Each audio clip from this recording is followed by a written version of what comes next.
Few things are 100% certain. Everything less than that is uncertain. Will it rain this week? Will a change in my diet help me reduce my cancer risk? Will the predicted flooding affect my community? In science, researchers make calculations to understand uncertainties as much as possible and determine how confident or uncertain we can be about an outcome. Uncertainty isn't a weakness of science, it is an inherent part of the scientific process. Now, being uncertain isn't the same as having no idea at all. Not knowing everything doesn't mean knowing nothing. We need to ask how confident we can be and consider that confidence when making decisions. People often worry that disclosing uncertainties might reduce trust in information. However, multiple studies show that people can accept uncertainties without losing trust in the information provided. In fact, communicating uncertainty can help people feel more empowered in their decisions. There are well-studied strategies for communicating these uncertainties and helping others make informed decisions. Uncertainties around the accuracy of the numbers. Multiple studies calculate numbers, such as relative and absolute risks.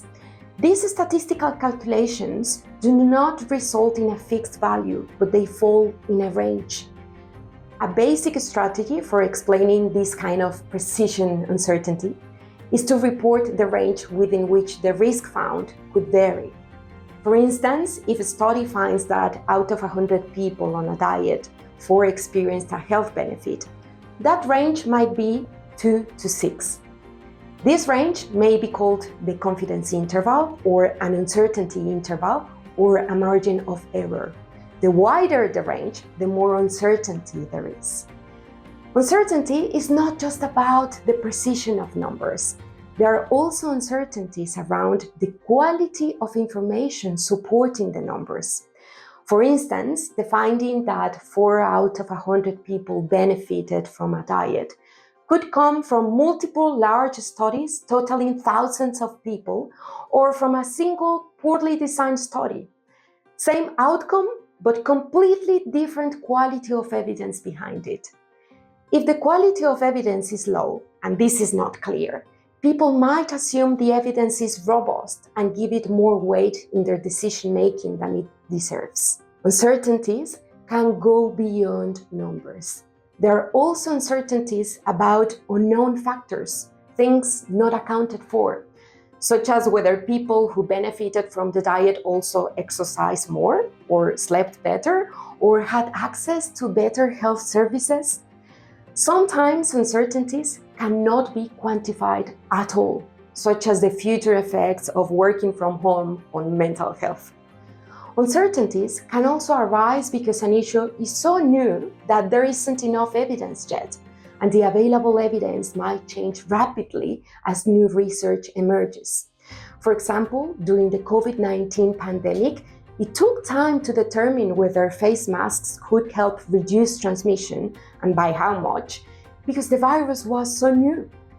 In such situations where knowledge is limited and evidence evolves quickly, you can help people and communities navigate uncertainties by say what you know, say what you don't know, say what you are doing to find out more, say what the advice is in the meantime, and indicate that the advice might change as new evidence arises. This strategy was adopted by Lord Krebs, head of the UK Food Standards Agency, in several crises in the 2000s. When explaining risks, don't ignore the uncertainties. When numbers are not precise, use rounded numbers and present a range. On the quality of evidence, if it is low quality, state that. Otherwise, people might assume it's high quality and put too much weight on it in their decision making. When there is so much unknown, indicate that the advice given can change as new evidence comes.